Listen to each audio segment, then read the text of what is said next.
So hello everyone and guys, welcome to the channel and a warm good morning to all of you.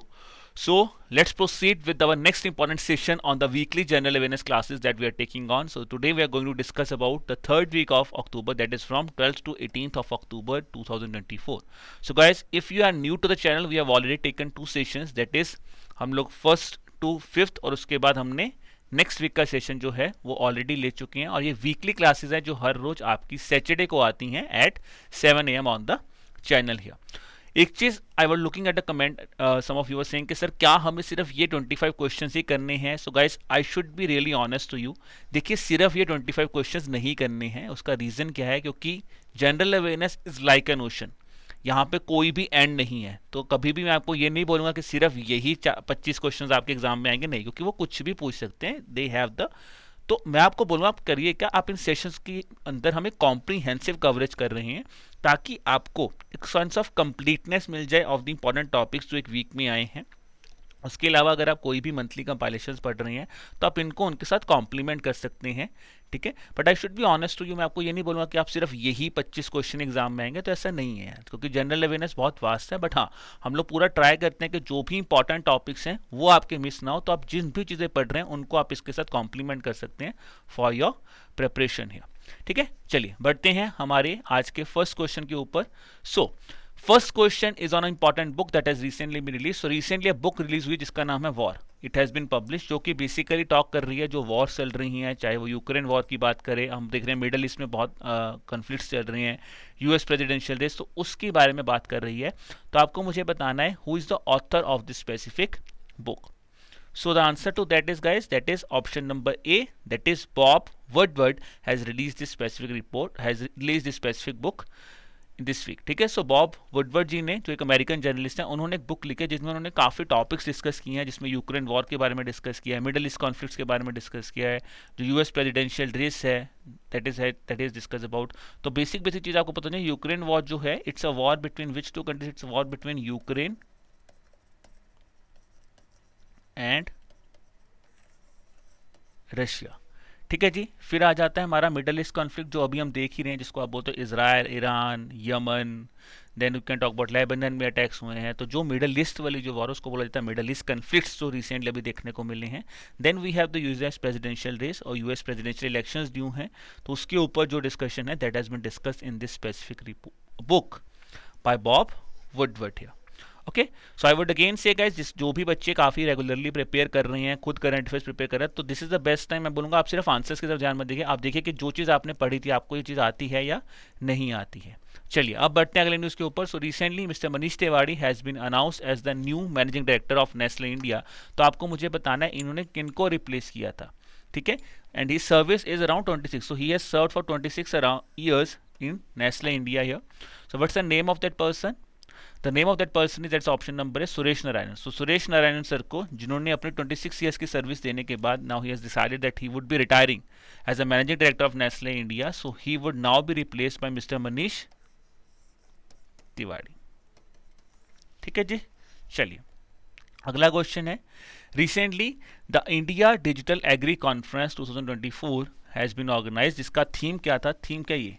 Digital agriculture pathway to productivity and profitability. So this is again something that's important for the examination, ठीक है ना, क्योंकि theme पे भी आपको direct question आ सकता है. अब क्वेश्चन आपसे ये पूछा गया कि ये जो डिजिटल एग्रीकल्चर कॉन्फ्रेंस हुई थी ये कहाँ पे हुई थी? तो ये इंपॉर्टेंट चीज़ है. देखिए कई बार क्या होता है, हम जनरल सिंपल क्वेश्चन, पहले क्या होता था एग्जाम में, बहुत बैंकिंग में सिंपल क्वेश्चन पूछते हैं कि ये कॉन्फ्रेंस कहाँ पे. अब वो क्या कहते हैं, कहीं ना कहीं वो आपको एक चीज़ दे देते हैं क्वेश्चन में और फिर दूसरी चीज़ पे आपसे वो क्वेश्चन पूछते हैं. तो this is what they have done here. कि वेन्यू कहाँ था जी? तो वेन्यू था यहाँ पे न्यू दिल्ली. तो न्यू दिल्ली में आपकी जो है इंडियन डिजिटल एग्री कॉन्फ्रेंस जो है वो कंडक्ट की करवाई है. और किसने करवाई है? It was conducted by the Indian chamber of food and agriculture, ठीक है, अलॉन्ग विद द IIT रोपड़, ठीक है जी. IIT रोपड़ का technology and innovation foundation agriculture and water technology development hub initiative, ठीक है. सो IIT Ropar this department, that is TIF Awadh initiative has basically organized this Indian Digital Agri Conference for the year 2024. तो यहाँ से हमें क्या पता होना चाहिए? देखिए अभी रिसेंटली क्या हुआ, डिजिटल एग्रीकल्चर मिशन भी लॉन्च हुआ था, या फिर डिजिटल एग्री मिशन जिसको हम बात करते हैं, that has been launched by the government of India. ठीक है, सितंबर में around digital agri mission launch हुआ था। तो डिजिटल एग्री मिशन में हमें पता है 2 इंपॉर्टेंट इनिशिएटिव है। एक है एग्री स्टैक, जिसमें बेसिकली ऑब्जेक्टिव इस मिशन का क्या था, डिजिटल एग्री मिशन का ऑब्जेक्टिव बेसिकली क्या है, हम चाहते हैं कि एक फार्मर को एक यूनिक आईडी मिले। ठीक है, एक यूनिक आईडी मिले जिसमें उसकी सारी इन्फॉर्मेशन जो है उसको हम स्टोर कर सकें। जैसे एग्री स्टैक में क्या होगा, फार्मर रजिस्ट्री, फार्मर की खुद की नंबर ऑफ फार्मर्स, देन उसकी विलेज की रजिस्ट्री, लाइफ स्टॉक मैपिंग।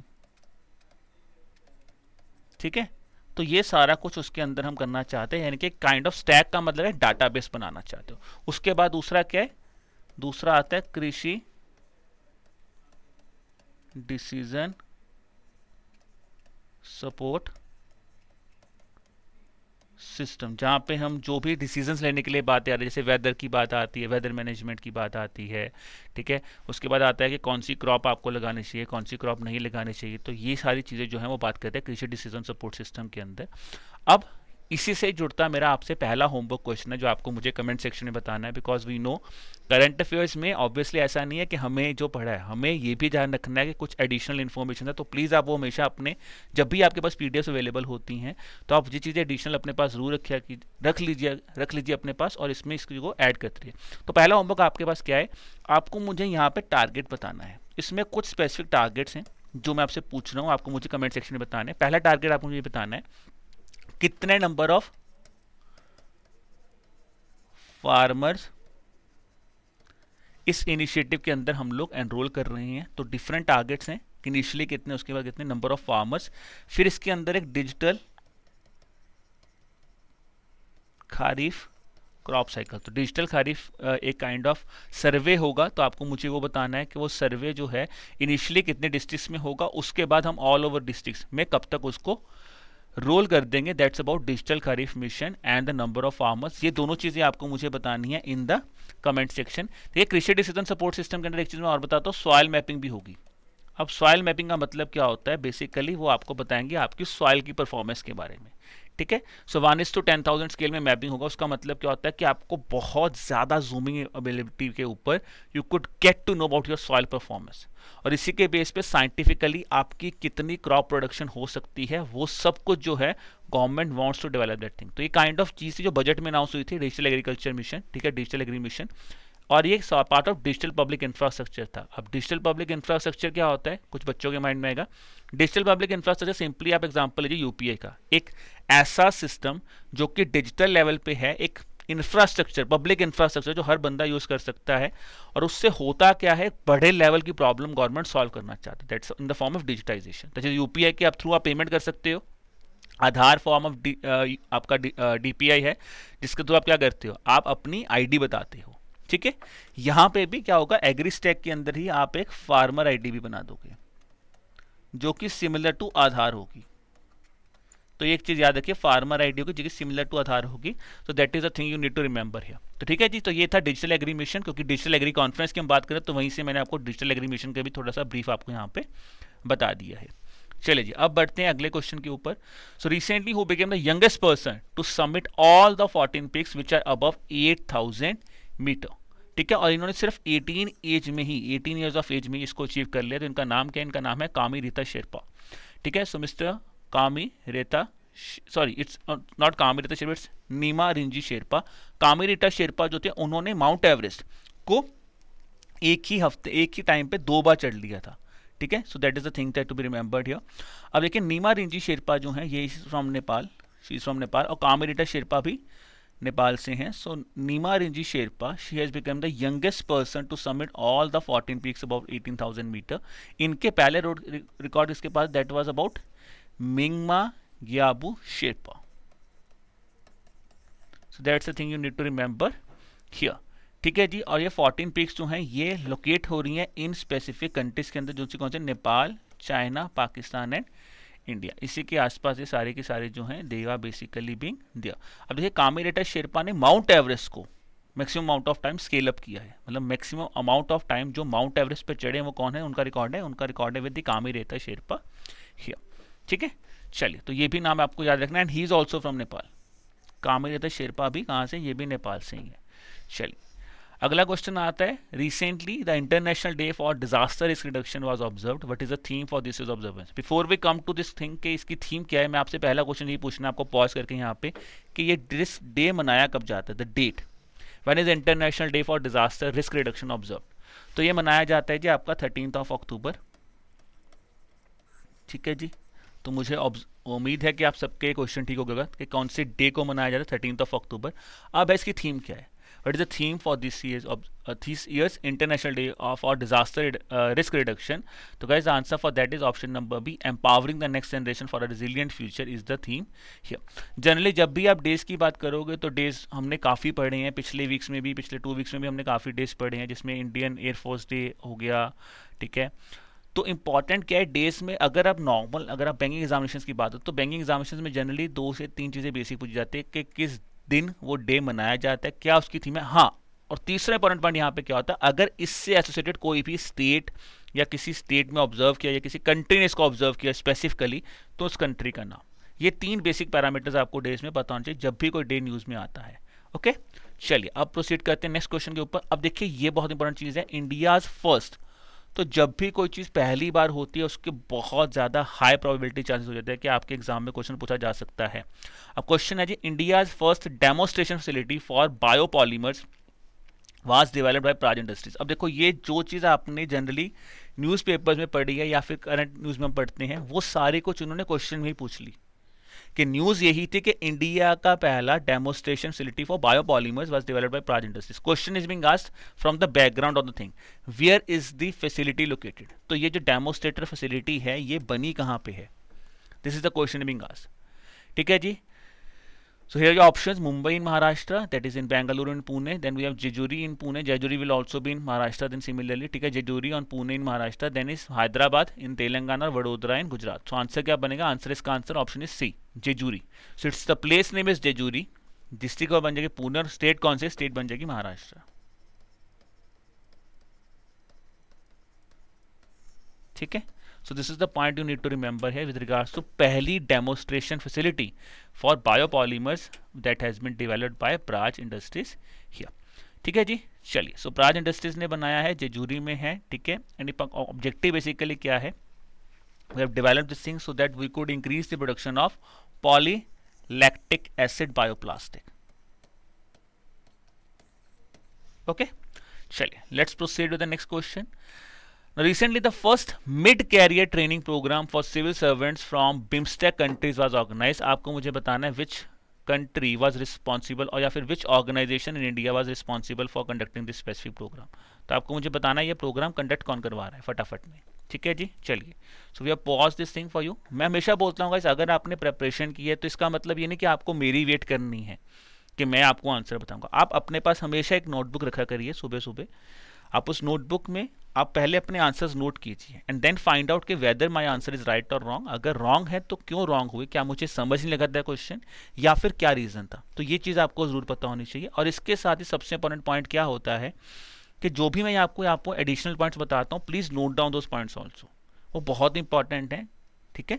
तो ये चीज़ ये किसने ऑर्गेनाइज किया था जी, ऑर्गेनाइज किया है that is the national centre for good governance. तो national centre for good governance ने बेसिकली ये पहली बार एक mid career training programme launch किया for the BIMSTEC countries.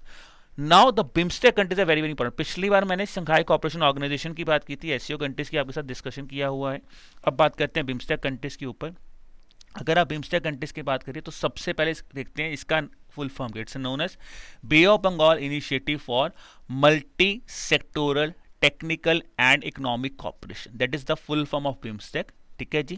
That is again repeating, Bay of Bengal multi sectoral technical and economic cooperation, ठीक है जी। अब इंपॉर्टेंट चीज, बिम्स्टेक बना कब था, बिम्स्टेक बना था 1997 में। इसका हेडक्वार्टर कहाँ पे, इसका हेडक्वार्टर है जी ढाका में, दैट्स इन बांग्लादेश। तो पहले एक ऑर्गेनाइजेशन सार्क, ठीक है, सार्क का भी हेडक्वार्टर ढाका में ही था, बट सार्क की मीटिंग्स काफी टाइम से नहीं हुई, तो SAARC is not that much now a prominent organisation. ठीक है, तो बिम्स्टेक बना। अब देखिए बिम्स्टेक में क्यों इंपॉर्टेंट है, बिकॉज बिम्स्टेक को ना इसी साल एक मिला है legal charter, it has pass it's legal charter, यानी कि इसको लीगल स्टेटस मिल चुका है। अब लीगल चार्टर क्या होता है, आप बोलोगे सर उसका क्या मतलब है। लीगल चार्टर का मतलब है जी, अब बिम्स्टेक जो है वो काफी कंट्रीज को जो है now they can appoint the countries as a member as an observer state. तो बिम्स्टेक ये चीज है, तो इसको लीगल चार्टर मिला। कब मिला था, मिला था कोलंबो मीट में। तो कोलंबो मीट का मतलब है कोलंबो में जिसकी मीटिंग हुई थी, 5th मीटिंग, ठीक है, where this charter was basically approved. और रिसेंटली जो लास्ट कंट्री था वो था Nepal. Nepal was the last to sign the specific charter. Important point, Nepal ने चार्टर साइन किया। अब देखिए क्या होता है कि अगली समिट कहां पे होगी, 6th समिट, वो होने वाले थाईलैंड में। ठीक है, दैट्स इन द कौन सी ईयर में, थाईलैंड में होने वाले, कब, इस साल 2024 में थाईलैंड में होने वाली है। ठीक है जी, तो ये हो गया बिम्स्टेक के ऊपर बेसिक चीज। अब आते हैं बिम्स्टेक की मेंबर कंट्रीज कौन सी। देखिए बिम्स्टेक से याद आता है पहले, तो पहले बेसिक कंट्रीज याद करते हैं कौन सी आई थी। बी से बनी है बांग्लादेश,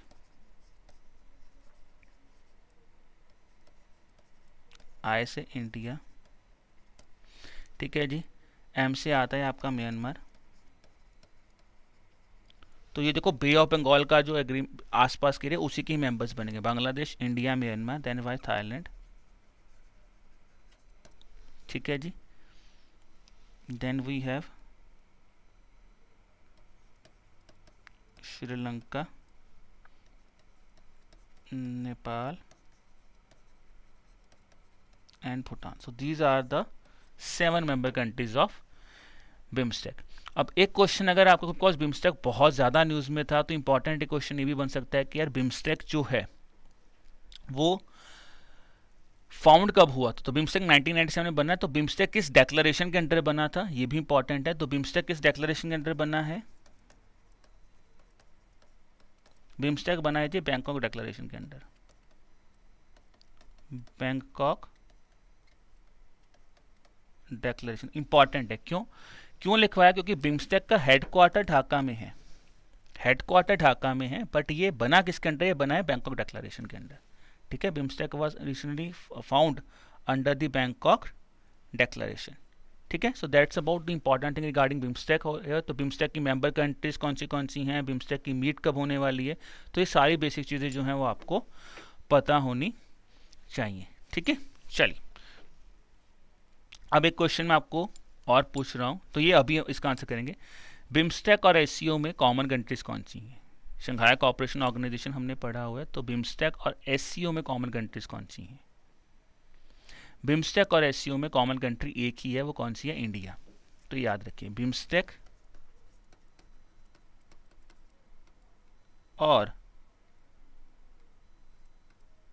एससीओ में कॉमन कौन सी है, कॉमन है इंडिया।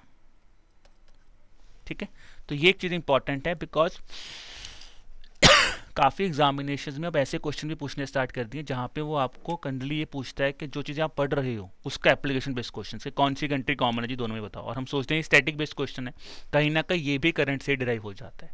ठीक है, तो that was about BIMSTEC here guys. ठीक है जी, और ये कौन सी किसने ऑर्गेनाइज की, मैंने आपको बता दें national centre for good governance ने ये मीटिंग जो है वो ऑर्गेनाइज की है। चलिए let's talk about next question. The Southeastern Coalfields Limited became the first coal company to operate the 4 Amrit pharmacies. ठीक है, 4 Amrit pharmacies. In which year was the Amrit initiative launched by the Ministry of Health and Family Welfare?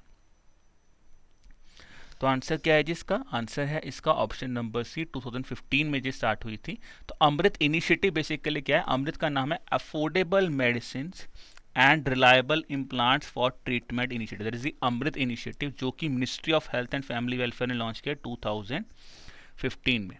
ठीक है, और इसको implement कौन कर रहा है, इसको इंप्लीमेंट करने वाली नोडल एजेंसी है HLL life care limited. That's again important, you need to remember here. ठीक है, जिसका ऑब्जेक्टिव क्या है, हमें अफोर्डेबल मेडिसिन प्रोवाइड करने for the treatment of cancer cardiovascular disease and other illness diseases here. तो आपने देखा होगा रिसेंटली अभी बहुत ज़्यादा न्यूज़ भी चल रही है जहाँ पे finance minister has again being, उनको भी बोला गया है कि जो कैंसर ट्रीटमेंट्स हैं वहाँ पे जो आपके टैक्स रेट्स हैं उनको रिड्यूस किया जाए, कैंसर मेडिसिन के ऊपर जीएसटी रेट कम किया जाए, ठीक है। Even GST on health policies is also been reduce किया, 18% जीएसटी आप ले लो उसको कम करके 12% कर दिया जाए, ठीक है। तो ऐसे कुछ चीज़ें जो हैं you should have a basic guide of those things also, ठीक है। बिकॉज कैंसर वाला है तो कैंसर में आपको ये थोड़ा सा आप लिख लीजिए, कैंसर के ऊपर जीएसटी रेट अभी रिड्यूस हुआ है, GST rate medicine on cancer medicine, so please have a look out, और उसको भी एक पॉइंट अपने पास लिख के रख लीजिए। अब आते हैं नेक्स्ट क्वेश्चन के ऊपर। Recently the lady justice statue was redesign, very important things. So जो हमारा स्टैचू है जिस पे बहुत गाने भी बने हैं, ये अंधा कानून है, ठीक है ना, कि यहाँ पे कुछ दिखता नहीं है, इस हमारा कैसा जज है। तो basically the statue, the lady justice statue which is being there in the supreme courts, जिसको आपने काफ़ी फिल्मों में देखा होगा, तो वहाँ पे क्या हुआ, उसको रीडिज़ाइन किया गया है, ठीक है। And now has been unveiled in the जजेस library of the supreme court of India. तो आपको मुझे बताना है सबसे बड़ा मेजर चेंज इसमें क्या किया गया है, ठीक है। मैंने आपको हिंट दे दिया है वैसे तो, ठीक है, आपने बहुत लोगों ने सुना होगा अंधा कानून है, बहुत बड़ा, बहुत मशहूर अंधा कानून है ना, तो ऐसी चीज़ें यहाँ पे भी हैं। अब आपको मुझे बताना है क्या है, ठीक है। So what's the main thing that is here. अब यहाँ पे हुआ क्या है, it is written here, this is the now the new statue basically symbolises that law sees everyone equally. तो ये बहुत बड़ा हिंट, आई थिंक इसका आंसर अब सब बच्चों ने आंसर सही दिया होगा। आंसर सिंपल है जी, तो ब्लाइंड फोल्ड था, जो अंधा कानून वाली जो बेसिक चीज़ है आपने देखा होगा, जो ब्लाइंड फोल्ड चीज़ लिखी हुई थी, that was now been removed. So the blindfold was removed in the new statue that is of Lady Justice that has been redesigned and unveiled. ठीक है, और उसका ऑब्जेक्टिव पर्सपेक्टिव क्या किया गया है, वो बेसिकली अनवील किया गया था एट द जजेस लाइब्रेरी है। ऑब्जेक्टिव क्या है कि the blindfold was remove, that it says now that the law is not blind, it sees everyone equally, ठीक है, that is thing here. So the important thing again, तो यहाँ पे लिखा sword was replaced with the constitution, okay, so that's again important thing. Sword जो है उसको constitution से रिप्लेस कर दिया गया है, to highlight that justice is based on constitutional laws not punishment, while the scale of justice were retained to symbolize the balance and impartiality. So these all things are important for the examination because they could ask you question on any of the thing, ठीक है। सो scale of justice भी वहाँ पे है, sword है वहाँ पे, law जो बेसिकली मेजर चेंज यही था कि जो हमारी लॉ जो ब्लैक फोल्ड की हुआ था उसको रिमूव कर दिया गया। The blindfold has now been removed and the sword has been replaced with the constitution, okay जी। चलो let's proceed. Next thing that recently the first edition of Aroha 2024 which has been done, which is focusing on the advancements in Ayurveda was announced. What is the theme of this Aroha 2024 conference? So what is the theme here is basically that is on option number B, advancements in research and global opportunities for holistic Ayurveda. So Aroha एक conference हुई है basically कहाँ पे, जिसको All India Institute of Ayurveda ने organise करवाया है new Delhi में, ठीक है। और इसका थीम बेसिकली क्या है, advancements in research and global opportunities for holistic Ayurveda.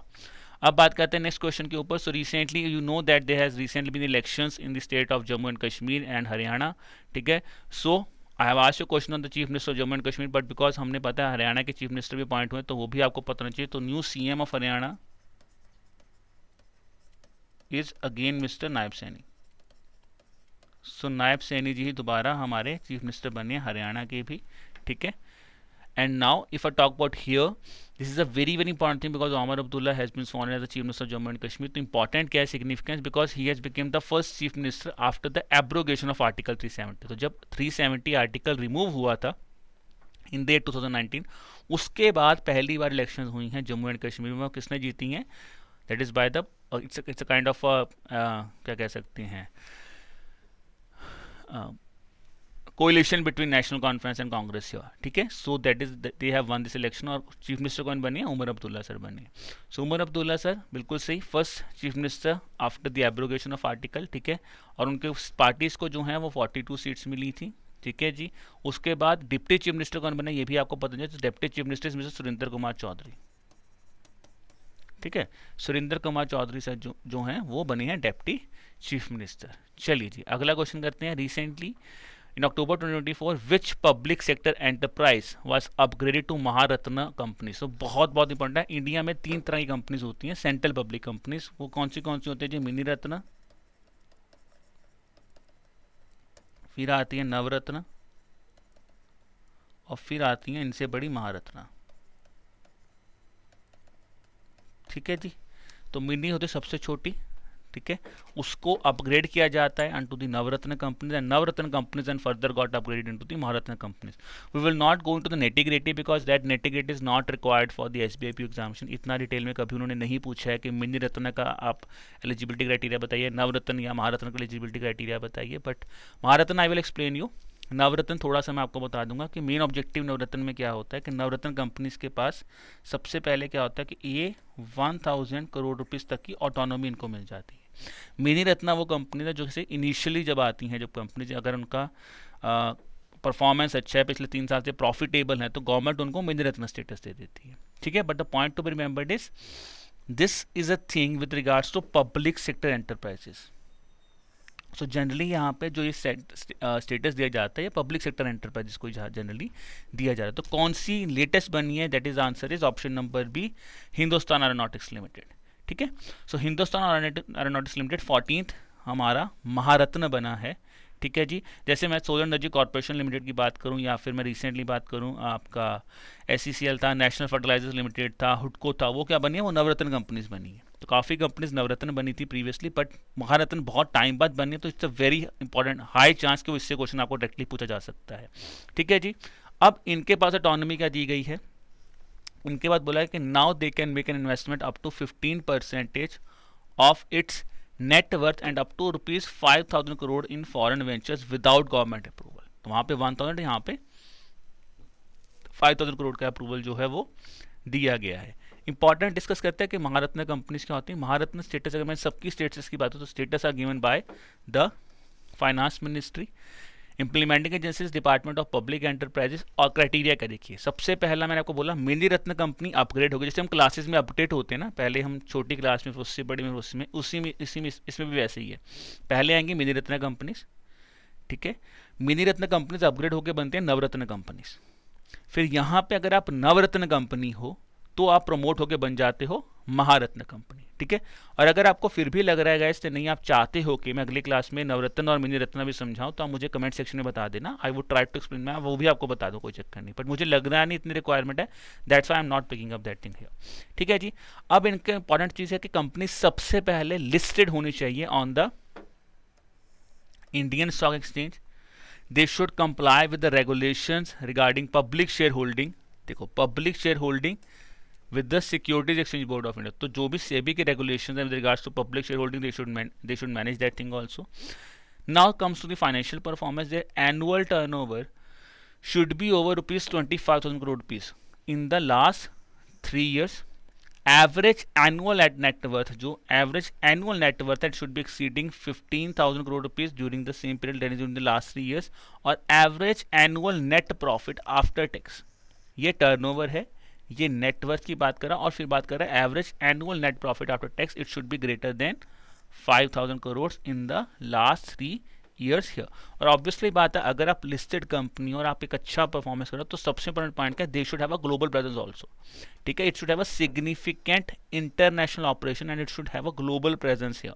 तो यहीं पे देखिए क्या लिखा गया कि Hindustan Aeronautics Limited is a very important organisation in a defence sector because it is involved in the manufacturing of Sukhoi 30 MK aircraft. ठीक है, तो सुखोई 30 MK एयरक्राफ्ट की बात करें, देखो एयरक्राफ्ट से याद है हमने, ठीक है जी, तो एयर चीफ मार्शल पढ़े थे, कौन है हमारे एयर चीफ मार्शल, हाँ, AP सिंह, हमारे एयर चीफ एयर मार्शल हैं AP सिंह, ठीक है ना, Amarpreet Singh. So that's we have discuss in the previous session. तो इसी तरह से करंट अफेयर्स में आपको लिंकेज करना आना चाहिए, that's very very important thing. जितना आप लिंकेज करोगे उतना ही बेटर हो जाएगा, बिकॉज मैंने आपको वाइस चीफ पढ़ाए थे, वाइस चीफ से मिलकर क्या पढ़ा था, एयर मार्शल कौन है, AP सिंह है ना, तो यहाँ से एयरक्राफ्ट से आप इसको रिलेट कर सकते हो।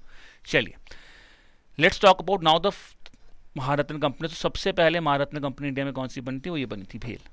Bhel was the first company, Bharat Heavy Electricals Limited. So this is the listing that has been given by the ministry here.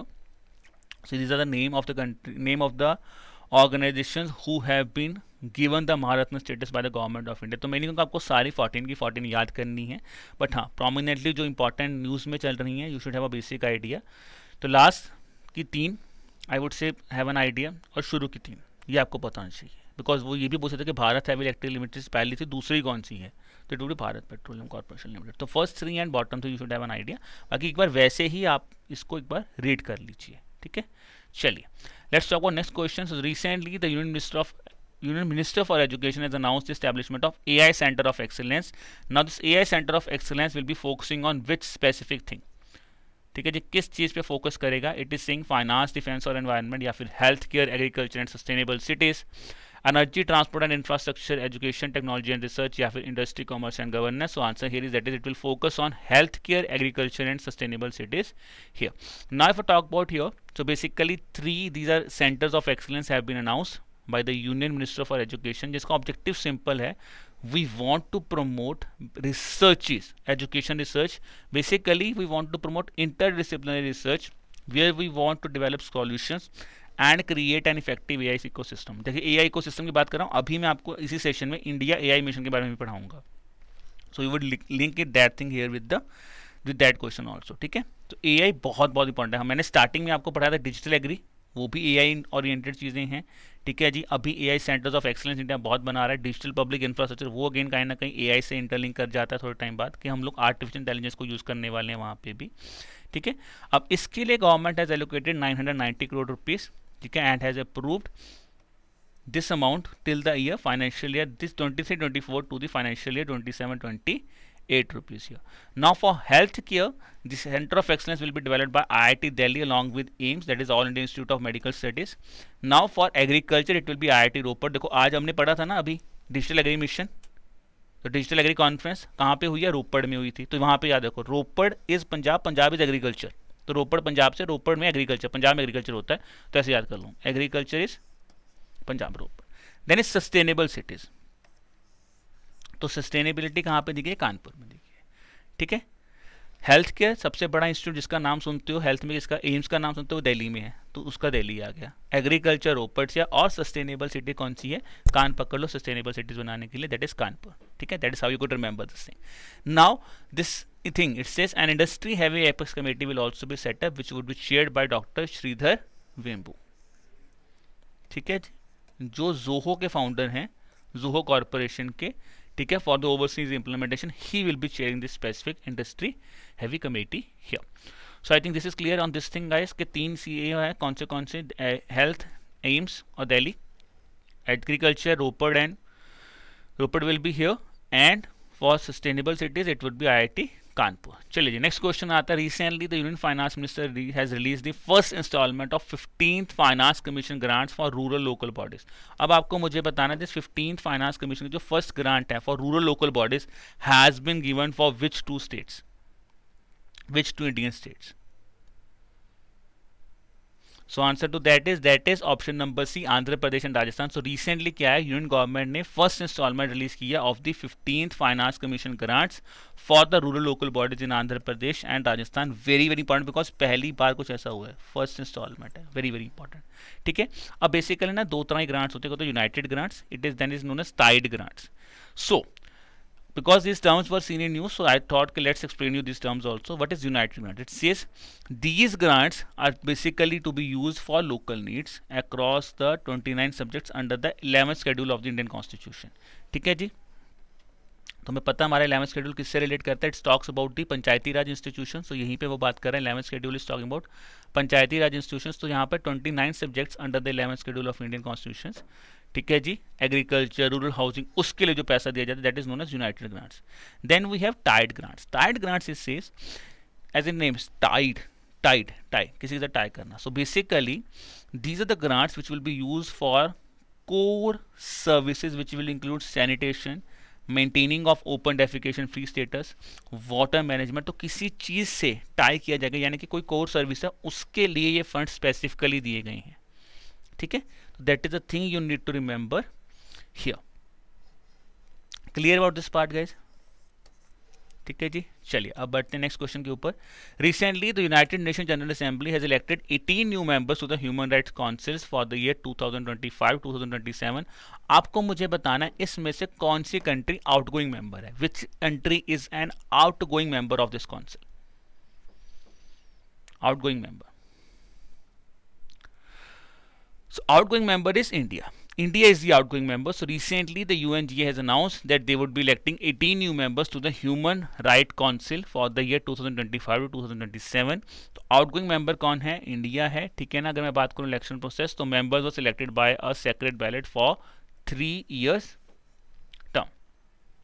Okay, and the term of this members will be starting from January 2025. Again very important because कब से होने वाला ये भी आपको पता नहीं चाहिए. और ह्यूमन राइट काउंसिल है क्या? It's an intergovernmental body which is working with United Nations, which is now consisting of 47 states whose objective is simple, is be focusing on protection of human rights globally. Okay, so this is the important thing. याद रखना कौन सी country नहीं है, India यहाँ पे नहीं है. चलो, next is recently in October 2024 under the India AI mission, that thing I was discussing with you. India AI mission discussing. Under the India AI mission, it says public sector capacity will be created by the Center for Development of Advanced Computing (CDAC), who will offer AI computer as a services based on designs in India Rudra servers. ठीक है, सो देखो काफ़ी बड़ा paragraph based question type उन्होंने question पूछा. Question basically simple उन्होंने ये पूछा है कि जो इंडिया AI मिशन है जिसको CDAC जो है वो क्रिएट कर रहा है, उसके अंदर जो रुद्र सर्वर्स होंगे उसमें रुद्र सर्वर्स के अंदर कौन सा पिलर है जो फोकस करेगा on implementing the responsible AI projects. So what is the answer here? The answer is option number C, that is safe and trusted AI is the important thing here. But before I come here, let's try to understand this mission, very important mission, India AI mission, India Artificial Intelligence mission. As the name is simply suggesting, करना क्या है, हमें build करने हैं कुछ खुद के AI based solutions, because we know at this point of time बहुत ज़्यादा AI बेस्ड चीज़ें हो रही हैं, तो हम कहीं ना कहीं लोगों को ट्रेंड भी कर रहे हैं, स्किल अप भी कर रहे हैं AI के ऊपर. But here what we are observing is we want to develop some solutions, the AI innovative solutions which are focusing on our needs.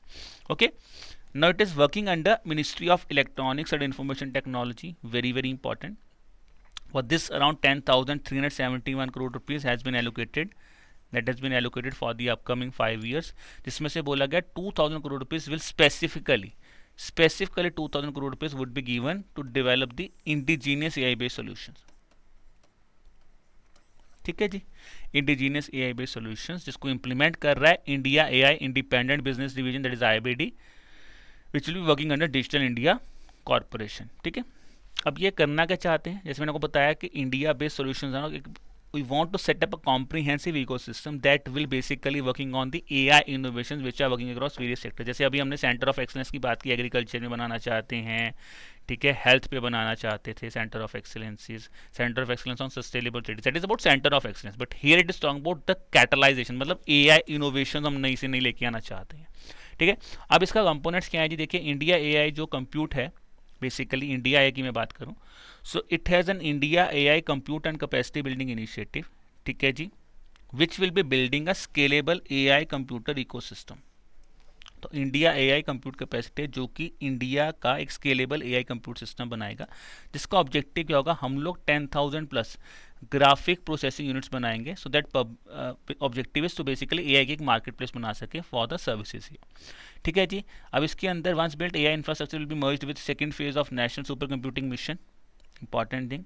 Then public sector capacity will be created by the CDAC. ठीक है जी, अब देखिए आगे आता है India AI innovation centre. तो India AI innovation centre का काम क्या होगा, to develop and deploy the indigenous large multi models and domain specific foundational models in the key sectors. Then data sets का ऑब्जेक्टिव क्या है, देखिए सिंपल आता है, AI इनोवेशन का मतलब क्या होगा, वो बेसिकली इंडिजीनियस जो लार्ज मल्टी मॉडल मॉड्स चाहिए या फिर डोमेन स्पेसिफिक फाउंडेशन चाहिए इनोवेशन के लिए, उसकी बात करेंगे. डेवलपमेंट एंड डिप्लॉयमेंट की बात करेंगे. डाटा सेट्स क्या करेंगे, वो स्ट्रीमलाइन है, बिकॉज डाटा का काम है तो स्ट्रीमलाइन करना, streamlining the access to quality non-personal data sets for AI innovation. Then is API, Application Development Initiative. We're promoting the AI application in critical sector. Then future skills we want to enhance, because we're saying हम लोग को एक kind of comprehensive ecosystem बनाना है. So in future skills we would be enhancing the AI education and setting up the data and AI labs in tier 2 and tier 3 cities for the foundational courses here. Then आता है startup rank जिसका काम है deep tech AI startup बनाना, और फिर आता है safe and trust AI जिसका काम है जो भी रिस्पॉन्सिबल AI प्रोजेक्ट्स हो उसको कैसे इंप्लीमेंट करना है, that will be done by the safe and trusted AI here. So important है because kind of a new things, because हम सब जगह AI पढ़ रहे हैं. तो India has now launch its own India mission, that's very important for the examination. चलिए जी, अब आते हैं नेक्स्ट क्वेश्चन के ऊपर। Recently in October a new प्रधानमंत्री दिव्याश केंद्र was inaugurated at which national institute of the empowerment of persons with visual disabilities। ठीक है, तो कहाँ पे लॉन्च हुआ है? It is been launched in Dehradun. अब पहले डिस्कस करते हैं ये है क्या। So department of empowerment of person with disability, यानी कि department of person with disabilities, जो कि मिनिस्ट्री ऑफ सोशल जस्टिस के अंडर है, उन्होंने लॉन्च किया है प्रधानमंत्री दिव्याश Kendra. Divyasha Kendra for basically creating the at the national institute of the empowerment of person with disabilities that is cat at Dehradun. तो बेसिकली मैं बात करूं तो यहाँ पे जो न्यू केंद्र है, it was established by the Alimco. किसने बनवाया है? बनवाया है अलिम्को ने, that is artificial limbs manufacturing corporation of India, जिसका ऑब्जेक्टिव क्या है? प्रोस्थेटिक्स हो गए, आपके ऑर्थोटिक्स हो गए, स्टोर रूम्स हो गए, ऑडियोलॉजी रूम्स हो गए, the things which are required for the some person with disability. So these are basic things which are provided here. ठीक है, तो गवर्नमेंट ने बोला 65 सच दिव्याश केंद्र हैं, ठीक है जी, which are for which have been established and important is हम 300 सेंटर्स बनाना चाहते हैं। बट फर्स्ट कहाँ में बना था ये भी आपको पता चाहिए। फर्स्ट बना था गोवा में। First was setup in Goa. Okay, now let's talk about another important thing, Anusandhan national research foundation. तो आपको मुझे बताना है, recently in October the Anusandhan national research foundation has launched which two initiatives to promote the research and innovation. That is the Prime Minister's earlier career research grant and Green India mission, Prime Minister's earlier career research grant and Maha EV mission, National Innovation Fund and Maha EV mission और National Science Fellowship and Green Technology Initiative या फिर Mission for Clean Energy and Electric Vehicle Fund। तो इसका answer बन जाता है जी option number B, Prime Minister's early career research grant and Maha EV mission here। So if I talk about first two initiatives have been launched under this Anusandhan National Research Fellowship। ठीक है जी, important याद रखिए। अगर मैं बात करूं पहला initiative prime minister's early career research grant, तो this grant basically will be focusing on early career researchers. Objective simple है कि हमें अपने रिसर्चेस को बेटर करना है। Early career researchers will be invited so that they could contribute toward the scientific advancement where flexible funding will be given for innovative research projects. अब for this specific grant the upper age limit for this initiative is 42 years, जहाँ पे 3 years का relaxation दिया गया for the SC ST OBC communities of physically challenged और women candidates. Now this grant is a one time grant, very important thing, it's a one time grant and carries a maximum research grant of ₹60 lakh. Because जब आप research करते हो तो research में बहुत पैसा लगता है। अगर आपको कोई इनोवेटिव रिसर्च करना है तो गवर्नमेंट उन रिसर्चेस को प्रमोट कर रहे हैं कि यार आप आइए, साइंटिफिकली एडवांस लेवल पे जो रिसर्च चीज़ है आप वो कीजिए इंडिया की तरफ से, हम आपको बेनिफिट देंगे, हम आपको काइंड ऑफ हेल्प करेंगे। तो ये वन टाइम ग्रांट जो है 60 लाख की देगी, जिसमें से जो ओवरहेड्स हैं इट एक्सक्लूड्स ओवरहेड्स। ठीक है, और ये एक ही बात देखो, वन टाइम है, मैक्सिमम 60 लाख के, कितने साल के लिए मिलेंगे? 3 साल के लिए मिलेंगे। ये इंपॉर्टेंट है। तो ये तीनों चीज़ इंपॉर्टेंट है, one time, 60 lakh and 3 years. Now who is going to get this thing, किसको मिलेगा? पहले तो 42 ईयर्स की होनी चाहिए, फिर क्या ऑब्जेक्टिव है यहाँ पे, किसको मिलेगा? उन्होंने बोला applicant must hold a regular academic और research position in recognise academic institution. तो ऐसा नहीं भाई कोई भी उठ जाए, कल को मेरा भी दिल करे कि चलो सर मैं चल जाता हूँ, मैं 42 ईयर से कम भी हूँ, मुझे भी 60 लाख रुपीज़ हूँ, मैं भी चाहता हूँ कुछ एडवांसमेंट में मैं रिसर्च करके देख लेता हूँ। कहते नहीं, आप you must hold a regular academic और research position in a recognised academic institution. ये देखो, in a recognized academic institution or national laboratory or any other recognized R&D institution by the government of India, then you can apply for this specific grant here. Next is Maha EV. As the name is suggesting, Maha mission for advancement in high impact areas in terms of electric vehicles। देखो electric vehicles हमने कौन सी scheme पढ़ी थी? PM E-Drive scheme पढ़ी थी।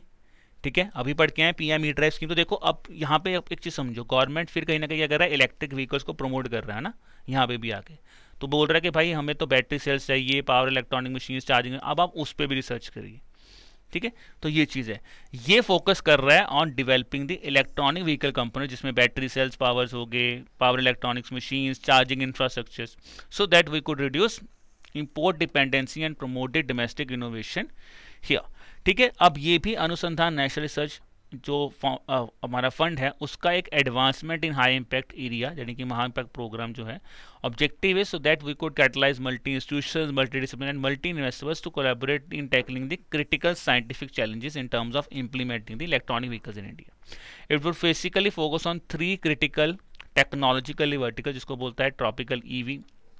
अब ये technicalities में मैं नहीं जाना, बस नाम एक बार पढ़ लो. Tropical EV batteries and battery cells है, power electronic machines and drives है, और तीसरा आता है electric vehicle charging infrastructure is a thing here. ठीक है. अब इंपॉर्टेंट क्या है, the proposals are invited that they should establish the electric mobility nodes also, और जो ई नोड है should focus on at least one of the specified technology verticals. तो ये चीज़ के ऊपर ही काम करेगा. ठीक है. चलो अब आते हैं अगले क्वेश्चन के ऊपर. Which state-owned company has been awarded the contract worth rupees 866.87 crore rupees to design, manufacture and commission India's first indigenously built bullet train? तो देखो ये भी इंपॉर्टेंट है, इंडिया की पहली खुद की बुलेट ट्रेन बन रही है इंडिजीनियसली. तो अब वो ये वो वाली नहीं है, मुंबई या अहमदाबाद वाली नहीं है, ये वो डिफरेंट है. इंडिया खुद बना रहा अपनी खुद की बुलेट ट्रेन. तो इसमें भी चीज़ें कि अब किसको बेसिकली अवार्ड किया गया ये contract. This contract has been awarded to that is Bharat earth movers limited. Option number C, Bharat earth movers limited. बहुत बहुत इंपॉर्टेंट है because I have told you it's something, जो कोई चीज़ पहली बार होती है तो बहुत बहुत इंपॉर्टेंट हो जाती है. अब देखो यहाँ पे बेसिक क्वेश्चन है कि बेसिकली क्या है, भारत अर्थ मूवर्स लिमिटेड जो है, जो हमारी ICF है, ठीक है, ठीक है, the state own enterprise and has been awarded to contract by the ICF integral coach factory. तो ICF कौन है, जो वंदे भारत बना रहे थे ना, ICF. तो उन्होंने इनको कॉन्ट्रैक्ट दे दिया कि भाई आप डिज़ाइन करिए और मैन्युफैक्चर करिए और आप ही कमीशन करिए पहली जो हमारी इंडिजीनियसली बिल्ड बुलेट ट्रेन हम बना रहे हैं. अब देखो वैसे तो बुलेट ट्रेन की स्पीड 500-550 किलोमीटर तक की जा रही है, और मुंबई अहमदाबाद कॉरिडोर पे तो जो बन रही है वो तो हमारी पहली बुलेट ट्रेन ही बन रही है, बट ये इंडिजीनियस बुलेट ट्रेन है. अब इनकी स्पीड्स क्या बोली गई हैं, it says we will set up 2 high speed train sets. तो हम यहाँ पे 2 ट्रेन सेट्स बना रहे हैं जिसमें से एक की स्पीड होगी 280 किलोमीटर पर आवर. ठीक है जी. इनकी जो टेस्टिंग स्पीड है 280 है, बट जो ऑपरेशन होगी वो होगी 250 के आसपास. यानी कि टेस्टिंग में आप 280 तक जाइए, बट जब रनिंग हो रही है तो 250 किलोमीटर पर आवर की स्पीड आनी चाहिए. ठीक है जी. अब इंपॉर्टेंट क्या है, ये कब तक एक्सपेक्टेड है, that is bye 2026. That's a point to be remembered here. ठीक है. तो ये 3 पॉइंट्स इसमें इंपॉर्टेंट याद रखने हैं कि पहली बात किसको मिला है, भारत अर्थ मूवर्स लिमिटेड. किसने दिया है, ICF ने दिया है. कितने हाई स्पीड ट्रेन सेट्स बनेंगे, 2 बनेंगे. हमारी टेस्टिंग स्पीड कितनी होगी, 280 होगी, जबकि ऑपरेशन स्पीड 250 होगी. और कब तक हम प्लान कर रहे हैं इसको रोल आउट करने के लिए, that is by the year 2026 year. Next question आता है जी, which of the following cities not among the top 6 cities with the highest capital managed by a sovereign wealth fund as of October 2024. तो recently कुछ data आया था on the sovereign wealth funds, ठीक है, जिसमें कुछ सिटीज़ के नाम बताए गए. तो टॉप सिटी का नाम बहुत हाईलाइट किया गया था, बट वहीं पे टॉप 6 सिटीज़ का नाम भी बताया गया था. क्वेश्चन हमने वहीं से बनाया कि टॉप 6 में कौन सा नहीं है. And this is one of the question. मैं आपको हमेशा बोलूँगा अगर आप एग्जाम में बैठे हो तो ये इस तरह के क्वेश्चन हैं, क्योंकि करंट अफेयर्स में आप कभी भी एक काइंड ऑफ ये लेके नहीं जा सकते कि यार मुझे सारे, क्योंकि मैथ्स, रीजनिंग, इंग्लिश, इसमें आपके कंसेप्ट यूज होते हैं. GA में कंसेप्ट नहीं है. GA में अगर आपको आता है तो बहुत अच्छी बात है, नहीं आता तो आपको लीव करना पड़ेगा. आप जितना बजे जितना तैयारी करके गए होगे. तो कुछ टॉपिक्स कई बार ऐसे भी होते हैं कि हो सकता है आपने न्यूज़ पढ़ी है, मुझे पता टॉपिक कौन है, बट अगर ये चीज़ नहीं आ रही, it's better to leave this thing. हमें दिल पे ये सोच के कभी भी नहीं जानना यार कि अगर मैंने 50 क्वेश्चन तो मेरे 50 के 50 हो जाएंगे. नहीं, क्योंकि एग्जामिनर भी बैठा है, उसको पता है कि GA ही एक ऐसा सेट है जहाँ पे मैं बहुत ज़्यादा घुमा सकता हूँ बच्चों को. ठीक है. तो वो कहीं ना कहीं इन डेप्थ क्वेश्चन पूछेगा. तो ये चीज़ भी आपको सीखनी है guys in this time also, कि क्या मेरा एक टारगेटेड स्कोर है और कहाँ पे मुझे मेरे लिमिट है, मैं इससे आगे नहीं जा सकता, तो मुझे छोड़ना भी पड़ेगी चीज़ें. ये चीज़ें भी आपको सीखनी है एग्जामिनेशन में. सिर्फ क्वेश्चन करने नहीं आना चाहिए, क्वेश्चन छोड़ना भी आना चाहिए, वो भी इंपॉर्टेंट चीज़ है. तो इसका आंसर क्या है, जिसका आंसर है option number B, phone Tokyo. तो हुआ क्या रिसेंटली, अभी अक्टूबर 2024 में, ठीक है ना, कुछ सिटीज के बारे में सॉवरेन वेल्थ फंड्स के ऊपर बोला गया कि आबू धाबी जो है इट इज द हाईएस्ट. तो Abu Dhabi has the highest capital manage in terms of sovereign wealth funds. अब आगे क्या हुआ है कि उनके अलावा उन्होंने बोला है कि अगर मैं बात करूं हम लोग अक्टूबर में, तो उन्होंने बोला है कि ये जो 6 कंट्रीज हैं, Abu Dhabi, Oslo, Beijing, Singapore, Riyadh and Hong Kong, ये 6 सिटीज हैं जो कि 2/3 of the global sovereign wealth fund जो कैपिटल है, they are managing this thing. 2/3 of the global sovereign wealth fund capital, which is around 12.5 trillion, has been managed or is by these 6 cities only. So that is why this thing is important. और generally आपको इस तरह के question भी examination में देखने को मिल सकते हैं जो कि लेटेस्ट मंथ्स के इंपॉर्टेंट हो जाते हैं एग्जामिनेशन में. ठीक है, चलो अब आते हैं अगले क्वेश्चन के ऊपर. Which state has recently initiated a comprehensive house hold caste survey which is the aim is to target and equitable distribution among all the communities becoming the third state. तो देखो थर्ड स्टेट बनेगा ये आंध्र प्रदेश और बिहार के बाद. तो पहली दो थी. अब कौन सी आती है? कौन सी आती है? तेलंगाना. तो तेलंगाना ने रिसेंटली डिसाइड किया है कि हम जो हैं एक प्रॉपर हाउस होल्ड कास्ट सर्वे करेंगे जिसका ऑब्जेक्टिव सिंपल है, किस तरह से आप टारगेटेड और इक्विटेबल डिस्ट्रीब्यूशन रिसोर्सेज जो हैं you could done that among the all the communities of the respective state. Third state बना है after Andhra Pradesh and Bihar. That's another thing you need to remember here. चलिए जी, अब आते हैं अगले क्वेश्चन. हु हैज एल सत्य श्रीनिवास. सो एल सत्य श्रीनिवास सर जो है वो रिसेंटली अपॉइंट किए गए CEO of the government e market place portal.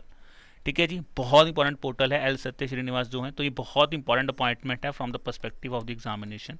अब क्वेश्चन है इन्होंने किनको रिप्लेस किया. He has replace mister PK Singh. PK Singh sir को रिप्लेस किया है. ठीक है जी, जो कि अब क्या बने, he has now been appointed as a secretary in the renewable energy ministry. Now the important point is what is government e market place. बहुत बहुत बहुत इंपॉर्टेंट है. Government e market place initiative 2016 में स्टार्ट किया गया था. It is under department for promotion of industry and internal trade. DPIT के under आता है, मिनिस्ट्री ऑफ कॉमर्स के अंडर आता है. गवर्नमेंट ई मार्केट प्लेस ये बहुत इंपॉर्टेंट किया क्योंकि ये इंडिया का इसको बोला जाता है it is the national public procurement portal. National public procurement जो पब्लिकली यानी कि जो गवर्नमेंट प्रोक्योरमेंट्स हो रही हैं फ्रॉम द डिफरेंट एडर्स, उसका जो पोर्टल है उसको बोला जाता है the government e market place is serving that thing. ठीक है, alpha it's a section 8 company. Section 8 का मतलब होता है जो कि not for profit company, section 8 company है. ठीक है जी, important point government e market place में क्या है, सेक्शन 8 कंपनी. और अदर इंपॉर्टेंट पॉइंट इसमें क्या है कि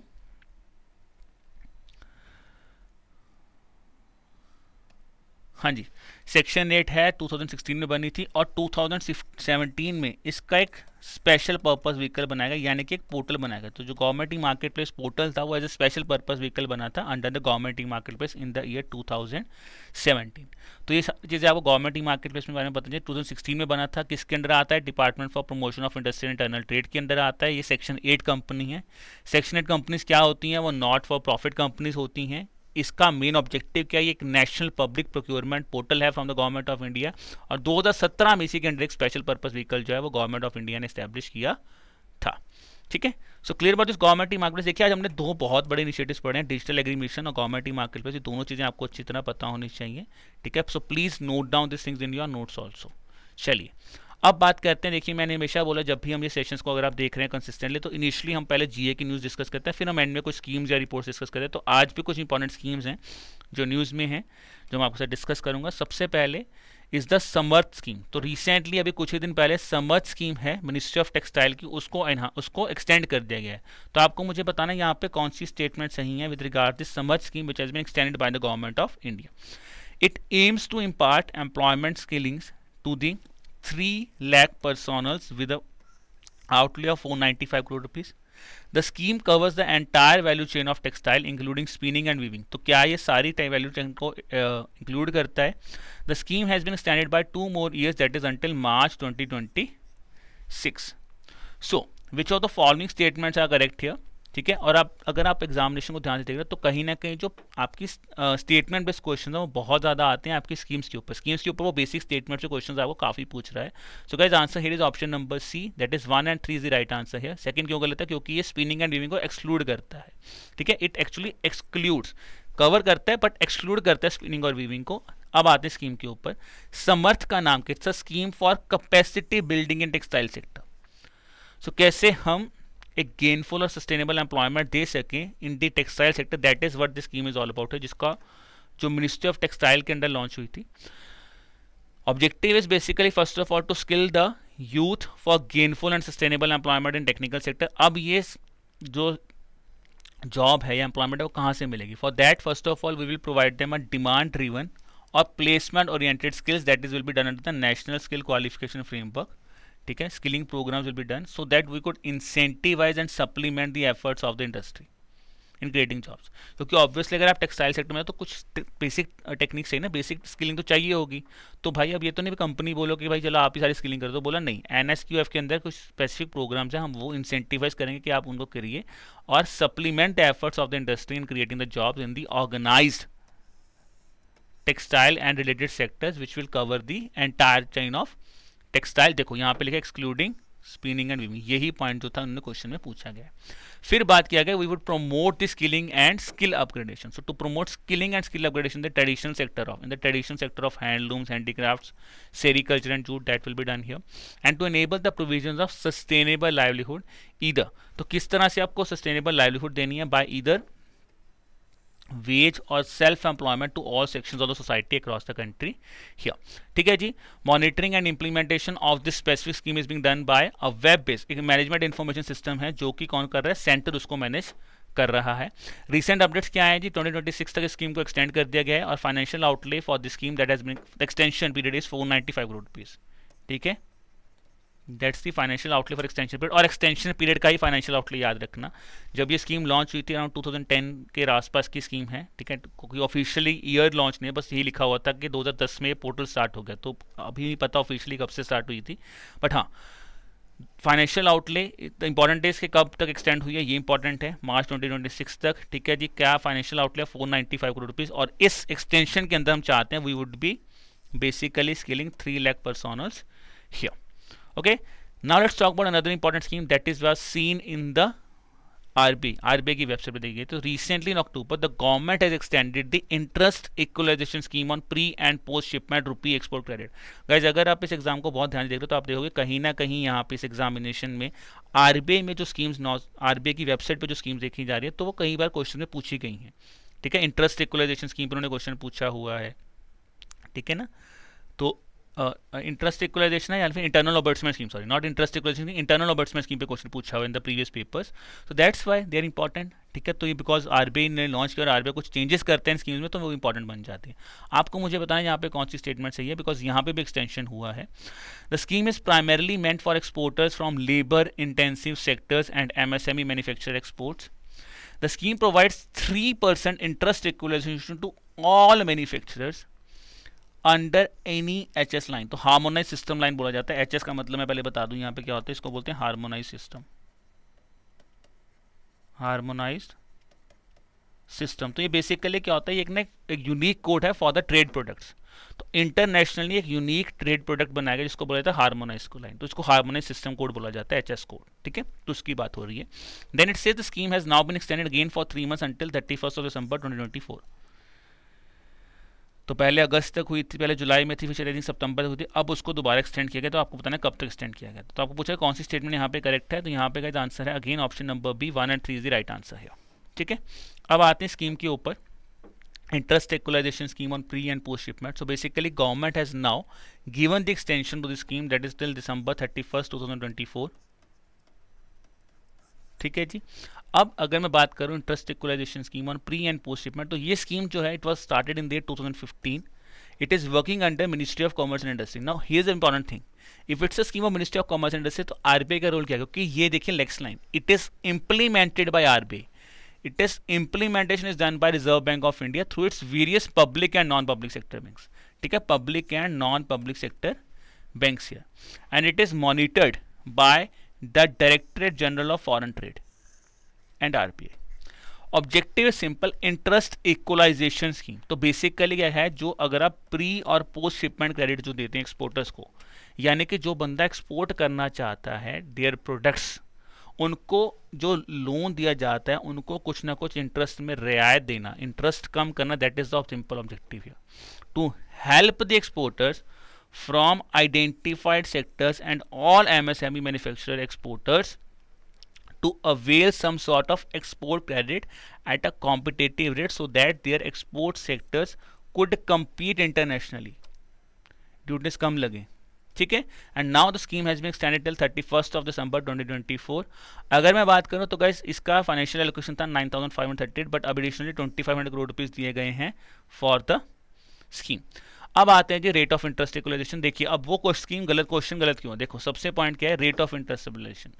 अब क्या हुआ था, देखो 2% and there is two category, 2% and 3%। वहां पे क्वेश्चन क्या पूछा था, एनी एचएस लाइन नहीं, harmonise system line that is 2% interest subvention will be given for manufacturer and merchant exporters if they are exporting their products under the, this is the code here 410 HS line। तो basically एक 4 digit harmonise system code होता है, ये एक specific number है, जैसे हमारे different different code, तो एक हार्मोनाइज सिस्टम का कोड है, उसकी एक स्पेसिफिक स्पेसिफिकेशन है 410 HS लाइन। तो अगर उसमें आते हो तो 2% इंटरेस्ट सबवेंशन मिलेगा, ठीक है जी। अगर उसके अलावा तो 3% इंटरेस्ट सबवेंशन मिलेगा। इंटरेस्ट सबवेंशन का सिंपल मकसद ये होता है कि आपको जो भी इंटरेस्ट दिया गया है उसमें से सबवेंट का मतलब होता है कितना माफ हो जाएगा, सब्सिडी का मतलब होता है कितना आपके अकाउंट में डल जाएगा। तो यहाँ पे काइंड ऑफ इक्वलाइज किया जाता है उसको, या फिर सबवेंट ही कह लीजिए के हिसाब से, कि कहीं ना कहीं गवर्नमेंट सपोर्ट दी जाती है उस अमाउंट ऑफ इंटरेस्ट के लिए। वो गवर्नमेंट कहती है हम आपकी हेल्प कर देंगे। Now what is the modification done here, because then the extension has been done, तो कुछ बेसिक मॉडिफिकेशंस किए। सबसे पहले बोल गया physical benefits of each MSMEs, ठीक है जी, will now be restricted to 50 lakh rupees, ठीक है जी, for this financial year. Then it says if there is a manufacturer exporter who have already availed, जिन्होंने ऑलरेडी अवेल कर चुके हैं अपने बेनिफिट्स ऑफ 50 लाख और more in this year, that is till 30 सितंबर, now they are not eligible, ठीक है, they are not eligible for the extended benefits. तो यहाँ पे भी क्वेश्चन पूछा जा सकता है कि वो एलिजिबल होंगे, वो नहीं एलिजिबल होंगे। Clear? So this is about the interest equalization scheme on pre and post shipment export credit here. Let's look at the final question for the day. That's again on a scheme that was discussed in the RBI. So recently in October 2024, the Reserve Bank of India has invited applications for the scholarship scheme for faculty members from the academic institutions. Consider the following statements regarding this specific thing. तो basically क्या यहाँ पे scholarships के लिए invite किया गया। तो अब ये स्कॉलरशिप स्कीम कौन सी है? Scholarship scheme for faculty members from academic institutions. It says the scholarship scheme is open to full-time faculty members who are teaching economics and finance at any UGC recognized university or colleges in India. The duration of the scholarship is limited to a maximum of 6 months only. Candidates above the age of 55 are actually eligible to apply for the scholarship. तो कौन सी statement correct है?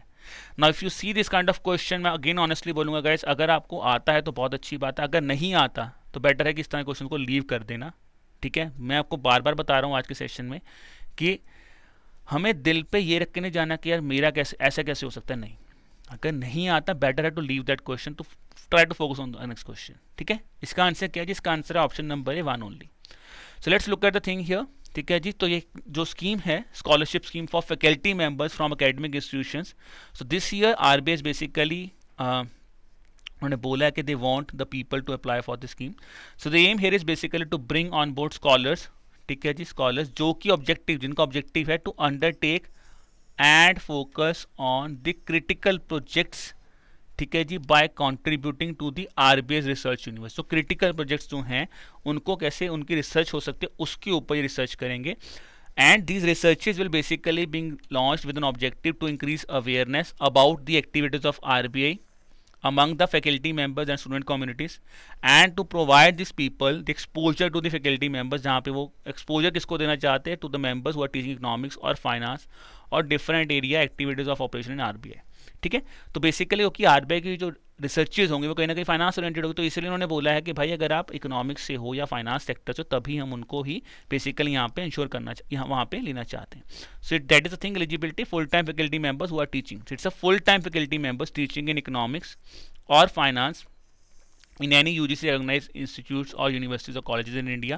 They should be Indian nationals, age should be below 55 years, तो इसलिए वो statement करते हैं ज़्यादा नहीं कम होनी चाहिए, below 55 years, and preference will be given to the candidates who have not been awarded the scholarship earlier. अगर किसी को नहीं मिली तो उनको यहाँ पे प्रेफरेंस दी जाएगी। सिलेक्शन प्रोसीजर सिंपल है, आपको क्या है कि रिसर्च प्रपोजल भेजना है, ठीक है जी, 1000 वर्ड्स के ऊपर ऑफ नॉट 1000 वर्ड्स तक का, फिर उसके बाद आपका इंटरव्यू होगा, इंटरव्यू के बेस पे आपकी सिलेक्शन हो जाएगी। Number of scholarships are important, so maximum 5 scholarships will be given here and the duration is not 6 months, it is 3 months. The duration of the project is up to 3 months here, because अगर अब आपने ही research किया तो हो सकता है कि the person wants कि मैं खुद इसको पब्लिश कर दूं, तो ये लिखा गया है in case the publisher wants to publish this report outside the RBI, so outside the RBI then it said the said study should not be considered as the RBI funded project. तो कहीं पे भी आप ये लिख सकते हैं कि आरबीआई फंडेड प्रोजेक्ट है, ठीक है, और बोलोगे कि आप खुद रिस्पॉन्सिबल हो जो भी आपने चीजें देखी, it's not the views of RBI, it's the views of the person who is publishing that thing. Okay, so this is about our session for the day guys. I hope आपको मजा आया होगा with regards to today session also, ठीक है जी। तो मैंने कुछ आपको होमवर्क क्वेश्चंस दिए, do let me know about that also in the comment section. और ऑल्सो आप भी मुझे बता सकते हो कोई ऐसा टॉपिक जो आपके मन में, जो आप चाहते हो कि मैं उस टॉपिक को पढ़ाऊँ आपको नेक्स्ट वीक, तो आप मुझे उसके बारे में बता सकते हो इन द कमेंट सेक्शन, ठीक है जी। और चैनल को सब्सक्राइब कर लीजिए so that you get, and also press the bell icon so that you get notified about the things which we are providing to you on the channel. So on that note guys, I wish you all the best for the examination. Keep working hard, keep preparing hard. Bye bye.